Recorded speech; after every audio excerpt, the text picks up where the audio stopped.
Hello students, today in this lecture we are going to start a new lesson number 6, and the name of the lesson, what is Amis with us? The meaning of Amis means wrong, मतलब हमारे साथ गलत क्या है, and it's our lecture number 1. Now let's start the lesson. The name of the lesson, what is Amis with us, and in this part the first heading Indian intellect. ठीक है, intellect means वाइजनेस होता है बुद्धि, भारतीय प्रतिभा. और इस chapter में हम जो रीड करने वाले हैं, जो मेन एस्पेक्ट है जो हम रीड करेंगे वो है अपने सिविक सेंस पर. ठीक है, कि जैसे हमारा जो सराउंडिंग एरिया है या जहाँ भी हम देखते हैं, ठीक है, तो जो हैपनिंग्स जो घटित होती हैं, ठीक है, जो भी घटनाएं घटित होती हैं, तो उनमें हमारी सिविक सेंस क्या रहती है, मतलब हमारी जो सोचने समझने की जो पावर है वो क्या है. ठीक है, मतलब है कि civil ability to think in the sensible way, कि हम कितना सोच पाते हैं. ठीक, और इसमें हमारा जो फर्स्ट हेडिंग है that is Indian intellect. The first lines, ours is a nation of intellectuals. Intellectual means talented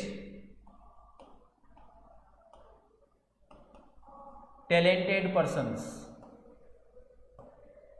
तो हमारा जो नेशन है, देश है, वो टैलेंटेड पर्सन्स का है. It is not set out of sheer patriotism. Patriotism देशभक्ति को कहते हैं, सीयर मीन्स क्लियर. तो ये पैट्रियोटिज्म के बारे में नहीं है, मतलब जो देशभक्त हैं उनके बारे में नहीं है. Studies at home and abroad. Abroad means foreign country.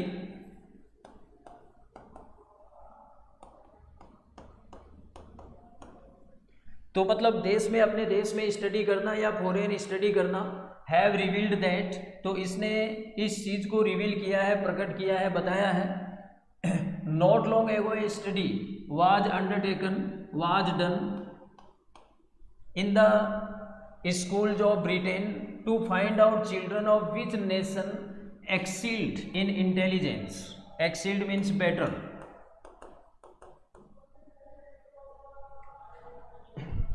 Not long ago मतलब थोड़े समय पहले. ए स्टडी वाज अंडरटेकन, मतलब एक अध्ययन किया गया, एक स्टडी की गई in the schools of Britain, Britain के स्कूल्स में. टू फाइंड आउट, ये पता लगाने के लिए कि चिल्ड्रन ऑफ विच नेशंस, यानी कौन से देश के बच्चे एक्सील्ड इन इंटेलिजेंस, इंटेलिजेंस में बेहतर है, कौन से देश के बच्चे. तो ब्रिटेन के स्कूल्स में इस तरह का एक ऑब्जर्वेशन किया गया, एक स्टडी की गई. It was discovered found out, ये पता लगाया that Indians were superiors to the natives of other countries, कि जो भारतीय थे वो सुपीरियर थे जो दूसरे कंट्रीज के नेटिव्स हैं, वहाँ के सिटीजन्स हैं, उनकी अपेक्षा या उनके बजाय.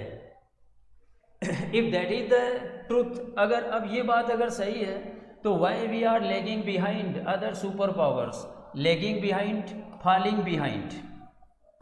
अगर ये बात सच है कि हमारे यहाँ के जो इंडियंस हैं वो सुपीरियर हैं जो अदर कंट्रीज हैं उनके नेटिव से, तो हम दूसरे जो पावर्स हैं, जो सुपर पावर्स हैं, उनसे पिछड़ क्यों रहे हैं. Why we are lagging behind other super powers. Lagging behind, falling behind, पिछड़ना.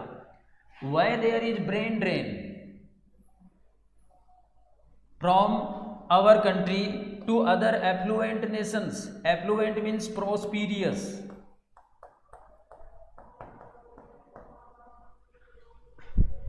Brain drain कहते हैं फ्लो ऑफ नेटिव टैलेंट.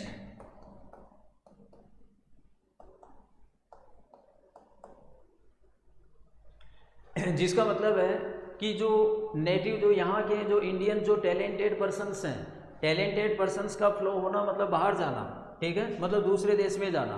तो why there is brain drain from our country to other affluent nations. तो हमारे यहाँ का जो ब्रेन है, मतलब जो नेटिव, जो इंटेलिजेंट पर्सन्स हैं या टैलेंटेड पर्सन्स हैं, वो दूसरे जो समृद्ध देश है उन देशों में क्यों जाते हैं. Why our imports exceed our exports, हमारे जो इम्पोर्ट्स हैं मतलब आयात वो एक्सपोर्ट से ज़्यादा क्यों है? ठीक है, हम एक्सपोर्ट करने के बजाय ज़्यादा से ज़्यादा इम्पोर्ट ही क्यों करते हैं? और why we look to developed nations for help and aid, help aid they are similar word, मतलब हेल्प के लिए, तो हम हेल्प के लिए जो डेवलप्ड नेशंस हैं उनकी ओर क्यों देखते हैं? वेयर वी आर अमिस, हम कहाँ गलत हैं? The meaning of amiss wrong, हम कहाँ गलत हैं? तो it the first paragraph and it is very clear कि the Indians are very talented persons then the other natives of other countries. Okay, तो दूसरे देशों के नेटिव्स हैं उनसे इंडियंस बहुत ज़्यादा सुपीरियर हैं, लेकिन फिर भी कुछ क्वेश्चंस हैं और वो क्वेश्चंस ये हैं कि हमारे देश के जो पावर्स हैं, जो ब्रेन पावर्स हैं, वो ब्रेन पावर्स दूसरे एफ्लुएंट या प्रोस्पीरियस कंट्रीज में क्यों जाते हैं? और दूसरी बात है कि हमारे जो इंपोर्ट्स हैं वो एक्सपोर्ट से ज़्यादा क्यों हैं? एक्सीड का मतलब टू मच, बहुत ज़्यादा। और हम जो डेवलप्ड नेशंस हैं उन डेवलप्ड नेशंस की ओर क्यों देखते हैं मदद के लिए? तो these are some questions we face. Now read the second para in the first heading.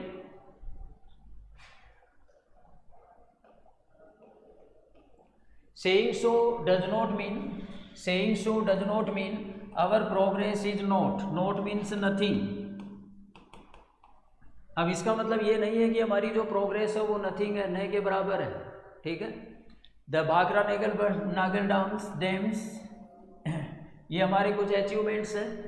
Bhakra Nagal dams यानी बांध, Bhilai, Rourkela, Durgapur steel plants, Tarapur nuclear reactor ETC are some of our big achievements. These are some of our big achievements, ये हमारे कुछ बड़े achievements हैं। But in the grandeur of the big the small has been neglected, लेकिन जो बड़ी और grandeur है, ग्रैंड्योर का मतलब वैभवशीलता, तो बड़ी चीज़ों की वैभवशीलता में छोटी चीज़ों को नेग्लेक्ट किया गया है। स्मॉल हैज बीन नेग्लेक्टेड, छोटी चीज़ों को नेग्लेक्ट मतलब उपेक्षा की गई है। E.F. Schumacher was not wrong when he captioned his best seller, captioned means titled, small is beautiful। E.M. Schumacher ये गलत नहीं थे जब उन्होंने बेस्ट सेलर यानी अच्छी से बेचने के लिए इन्होंने एक टाइटल दिया था, एक नारा दिया था, और वो था स्मॉल इज ब्यूटीफुल, यानी जो छोटी चीज़ है वो सुंदर होती है। Here are a few instances means examples to show how the neglect of these small but important issues has hampered our glory. Hampered means confined, मतलब लिमिटेड, सीमित कर दिया है। Understand the sentence. Here are a few instances, तो यहाँ कुछ examples हैं आगे जो टू शो, ये शो करने के लिए कि how the neglect of these small, कि कैसे इन छोटी छोटी चीज़ों की जो नेग्लेक्ट किया जाता है, जो नेग्लेक्शन है, उपेक्षा, but important issues has hampered our glory, लेकिन जो महत्वपूर्ण इश्यूज हैं उन इश्यूज ने हमारी ग्लोरी को लिमिट किया है, कन्फाइन किया है, मतलब सीमित कर दिया है। ठीक है, तो ये पैराग्राफ समझ में आया होगा जिसमें हमारे कुछ बड़े अचीवमेंट्स के बारे में दिया गया है। ये लाइन अंडरलाइन कर लेना, these are our big achievements, Bhakra Nangal dam, Bhilai, Rourkela, Durgapur steel plants, Tarapur nuclear reactor. ठीक है, और यहाँ पर जो E.F. Schumacher के द्वारा जो बेस्ट सेलिंग टाइटल दिया गया and that is small is beautiful, वो है स्मॉल इज ब्यूटीफुल। अब सोचने वाली बात यह है कि हम छोटी चीज़ों को बहुत ज़्यादा नेग्लेक्ट करते हैं, और छोटी चीज़ों को नेग्लेक्ट करते हैं तो कुछ जो इम्पोर्टेंट इश्यूज हैं उनको कन्फाइन कर दिया जाता है, मतलब सीमित कर दिया जाता है। हाँ, ठीक है। और अब ये जो आगे जो नेक्स्ट हेडिंग है that is social behaviour and civic sense. First clear the meaning civic sense. Civic sense means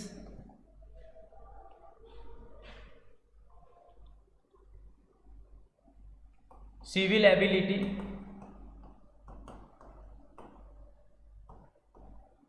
to think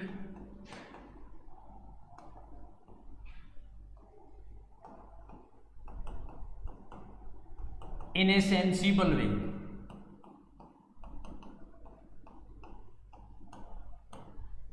मतलब है कि समझदारी वाले तरीके में सोचने की सिविल एबिलिटी का मतलब सार्वजनिक रूप से, मतलब पूरे समाज के बारे में सोचना, पूरे देश के बारे में सोचना, पूरे परिवार के बारे में सोचना, यह है सिविल एबिलिटी। और जिसका मतलब है सिविक सेंस, ठीक है, और अपना सोशल बिहेवियर। तो इन दोनों पॉइंट्स में we read the paragraph. Here we are at the lowest ebb. Lowest ebb mean lowest situation. यहाँ हम लोवेस्ट सिचुएशन पर हैं, मतलब इन द सिविक सेंस में और सोशल बिहेवियर में, अपना जो सामाजिक व्यवहार है और अपने जो सोचने समझने की जो एबिलिटी है, उन दोनों में ही हम नीचे वाले स्तर पर हैं। इट में भी ये जर्नी, ये कोई जर्नी हो सकती है, और ए वॉक या कोई घूमना हो सकता है, ए फीस्ट दावत हो सकती है, या ए फेयर कोई मेला हो सकता है, ए मीटिंग कोई सभा हो सकती है, कोई गैदरिंग कोई बड़ी सभा हो सकती है, ए सीरियस स्टडी या कोई सीरियस अध्ययन करना हो सकता है, ए लेजर आवर हो सकता है, मतलब विश्राम का समय हो सकता है। मोस्ट ऑफ अस, हम में से ज़्यादातर, एक्सिबिट मीन्स शो, प्रदर्शित करते हैं। Cross ignorance means lack of knowledge.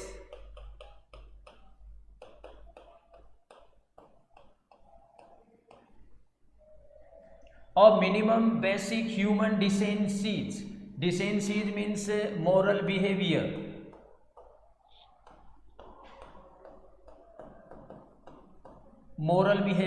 तो समझना सेंटेंस को, चाहे ये कोई भी इश्यू हो, चाहे जर्नी हो, चाहे वॉक हो, चाहे फीस्ट हो, चाहे फेयर हो। फीस्ट मीन्स दावत, फेयर मीन्स मेला, या कोई मीटिंग हो, या गैदरिंग हो, या कोई सीरियस स्टडी हो, या लेजर आवर हो, मतलब विश्राम का समय हो।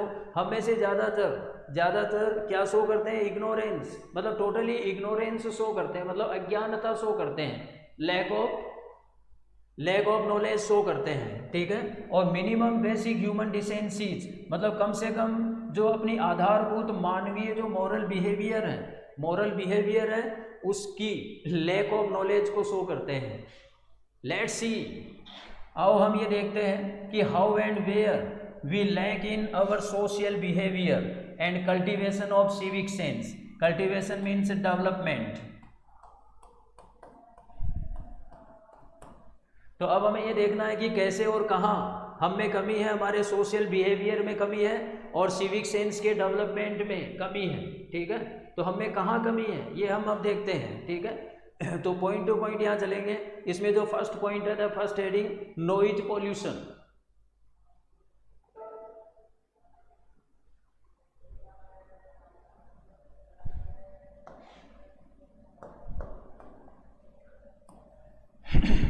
Human ear is meant for receiving sound of normal range of decibel. Decibel a unit of measurement of hearing, मतलब सुनने की माप की इकाई को कहते हैं डेसिबल, ठीक है। तो ह्यूमन ईयर इज मीन्ट, हर मनुष्य के पास कान होते हैं, हर क्रिएचर के पास ईयर होते हैं, कान होते हैं। तो जिसका मतलब है यहाँ पे केवल ह्यूमन ईयर की बात है। तो ह्यूमन ईयर का मतलब है for receiving sound of normal range of decibel, मतलब जो साउंड है वो नॉर्मल रेंज ऑफ डेसिबल होना चाहिए, ठीक है। मतलब जो साउंड है वो डेसिबल, उसकी जो इकाई है वो नॉर्मल होनी चाहिए।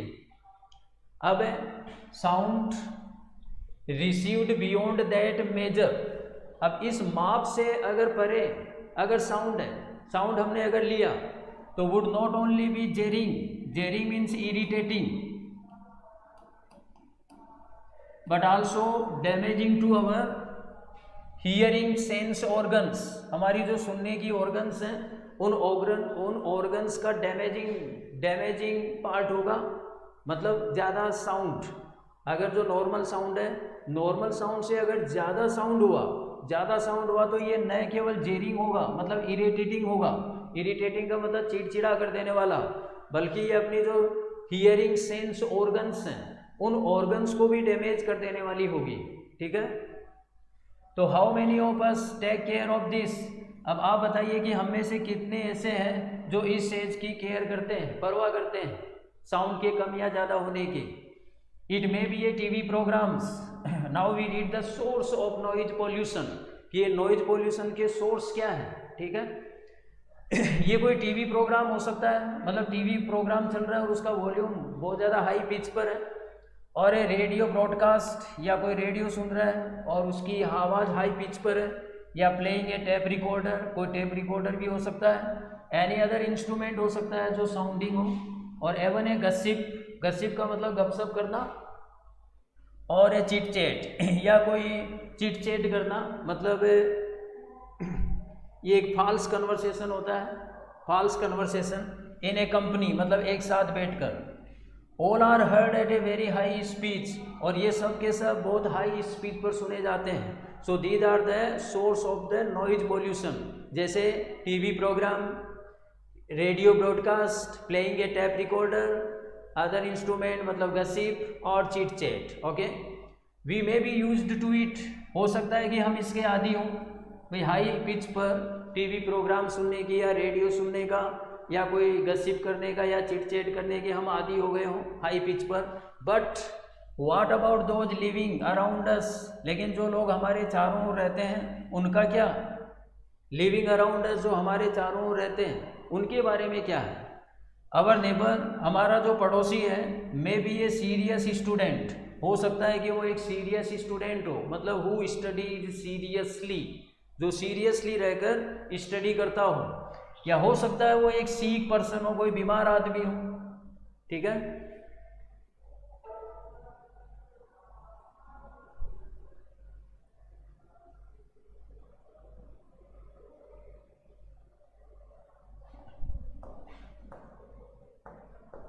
अब ये भी पॉसिबल है कि he may be a peace loving being, peace loving being का मतलब शांति प्रिय व्यक्ति, who likes the peaceness so much, ऐसा व्यक्ति भी हो सकता है इन अवर नेबरहुड, हमारे पड़ोस में। तो have we ever thought of him, क्या हमने उसके बारे में कभी सोचा। How much agony, agony means pain, physical और mental pen.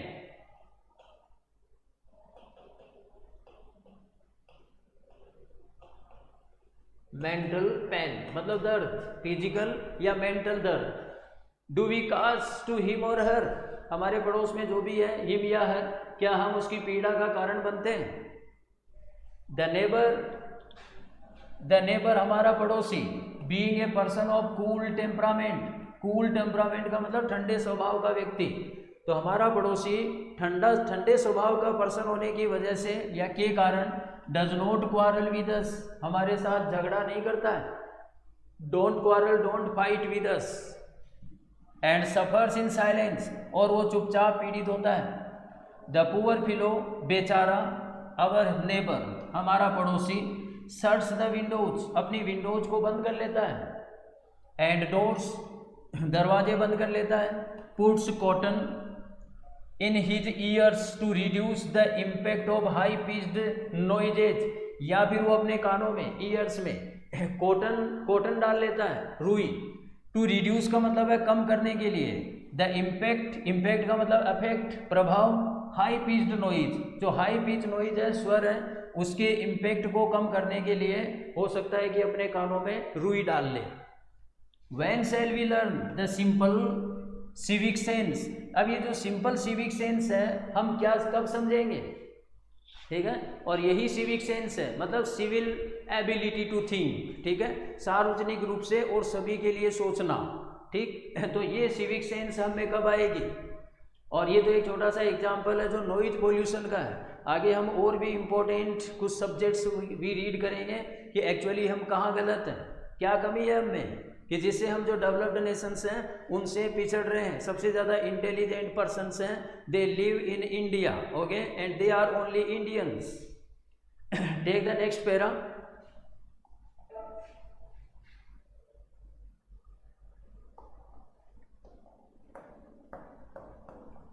It may be marriage ceremony, कोई विवाह समारोह हो सकता है, और एनी अदर फंक्शन, या कोई फंक्शन हो सकता है। ए रिचुअल, ये कोई रिलीजियस एक्टिविटी को कहते हैं।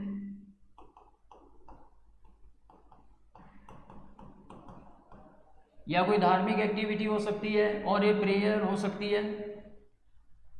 There is generally a fashion, सामान्यतया जनरली एक फैशन होता है। फैशन क्या होता है देखो, of hiring a loud speaker. Hiring मतलब किराए पे करना, एक लाउड स्पीकर को किराए पे करने का फैशन होता है। प्रोग्राम चाहे कोई भी हो, चाहे मैरिज सेरेमनी हो, अदर कोई फंक्शन हो, ठीक है, कोई रिलीजियस एक्टिविटी हो, कोई प्रेयर हो, और to be used the loudest, to be used the loudest मतलब वो भी लाउडेस्ट पिच पर उसका यूज करना।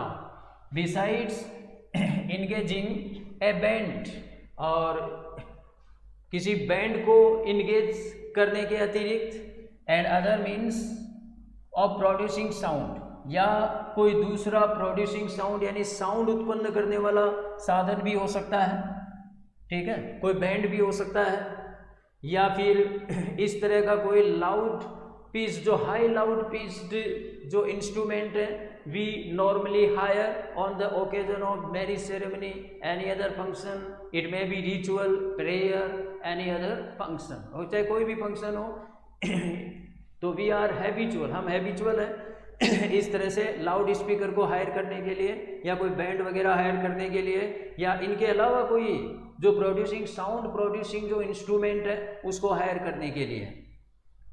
और आगे देखो, the pitch is kept, pitch का मतलब स्वर, इज केप्ट सो हाई, और उसका जो स्वर है, उसकी जो आवाज़ है, ठीक है, चाहे लाउड स्पीकर हो या अदर कोई साउंड प्रोड्यूसिंग इक्विपमेंट हो, तो उसका स्वर इतना ज़्यादा हाई रखा जाता है that sensitive beings, sensitive beings कौन, जो बहुत ज़्यादा सेंसिटिव होते हैं, बहुत ज़्यादा इमोशनल होते हैं, ठीक है, गेट शॉक्स, उनको आघात लगता है, ठीक है, इतना ज़्यादा हम स्वर रखते हैं कि जो सेंसिटिव पर्सन्स है, गेट शॉक्स मतलब उनको आघात लगता है। एवन द स्टोन्स और ब्रिक्स ऑफ ए बिल्डिंग सेक, और यहाँ तक कि जो हाई पिच है, हाई पिच ऑफ साउंड है, उसकी वजह से एक बिल्डिंग की जो ब्रिक्स हैं मतलब ईंटें, और उसके जो स्टोन्स है पत्थर, वो भी हिलने लगते हैं। And the impression is gathered, impression is gathered that the building may collapse one day because of this. Collapse means fall down. Impression is gathered मतलब it is clear.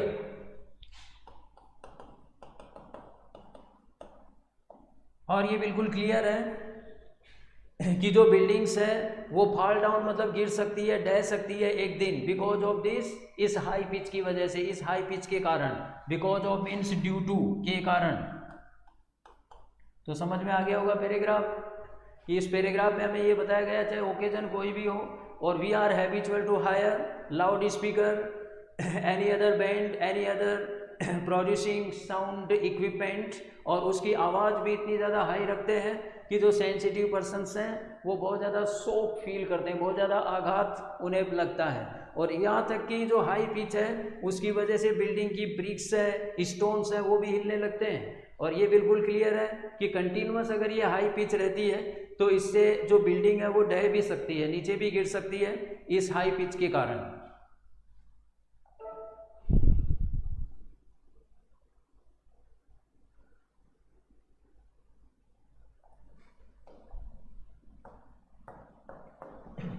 The vehicles specially the trucks, विशेषकर इनमें आते हैं truck, make living unbearable, unbearable, unbearable means असहनीय, तो living को मतलब जीने को असहनीय बना देते हैं, ठीक है, कौन से व्हीकल्स और विशेषकर trucks.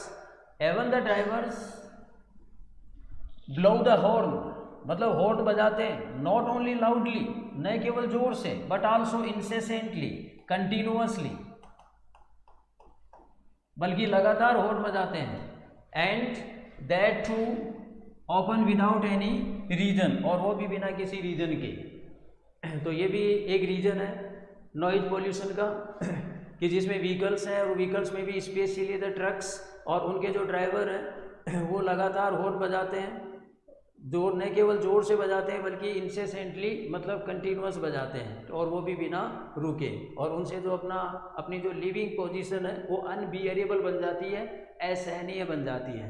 And it the last two lines for the first in the first heading, The noise pollution caused because of the lack of civic sense and careless social behavior mars the sensibility of our people at large and affects our efficiency. Efficiency means capacity.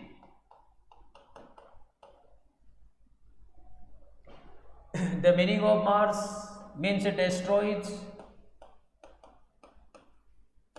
spoils. Now take the sentence. The noise pollution caused because of the lack of civic sense. ये जो noise pollution है जिसका कारण एक तो civic sense की कमी के कारण, because of means के कारण, lack of कमी civic sense की कमी के कारण, and careless social behavior के कारण, हमारी लापरवाही social behavior में. तो mars the sensibilities of our people, हमारे पर्सन्स की जो सेंसिबिलिटीज है मतलब जो इमोशनल पावर है उस इमोशनल पावर को डिस्ट्रॉय कर जाता है, मतलब उनके सोचने समझने की जो पावर है वो खत्म हो जाती है. एट लार्ज मतलब बड़े पैमाने पर, at the large scale. And affects our efficiency, और ये हमारी कैपेसिटी को भी प्रभावित करता है. कैपेसिटी को या एबिलिटी को, एफिशिएंसी. ठीक है, तो कैपेसिटी या एबिलिटी को ये अफेक्ट करता है मतलब प्रभावित करता है. ठीक है, तो these are the short comings of the noise pollution. ये सारी नॉइज पोल्यूशन की कमियां हैं. And the bad effects of the noise pollution. तो नॉइज पोल्यूशन जो हाई पिच पर normally we hear the sound and you can see easy in the very easy way the harmfulness of the noise pollution here. ठीक है, तो noise pollution के आपके जितने भी नुकसान हैं वो हम बिल्कुल क्लियरली देख सकते हैं. और ये किसकी वजह से है? ये लैक ऑफ सिविक सेंस की वजह से और लैक ऑफ सोशल बिहेवियर की वजह से. केवल हमारी जो सोचने समझने की पावर है, civic sense, the civil ability to think, और सिविल जो बिहेवियर है, उन दोनों की कमी की वजह से कि हमें इतना सोचने की पावर नहीं है कि अगला जो पर्सन है, जो नेक्स्ट पर्सन है, जो हमारा पड़ोसी है, वो कितना ज़्यादा पीड़ित होगा. ठीक है, तो इस लेक्चर में हम इतना ही पार्ट रखेंगे. And the next and again next will take in the next lecture. And you all enjoy the lesson, read the lesson again and again, because you have to face the scene passage from the lessons. Okay students, meet in the next video. Have a nice day.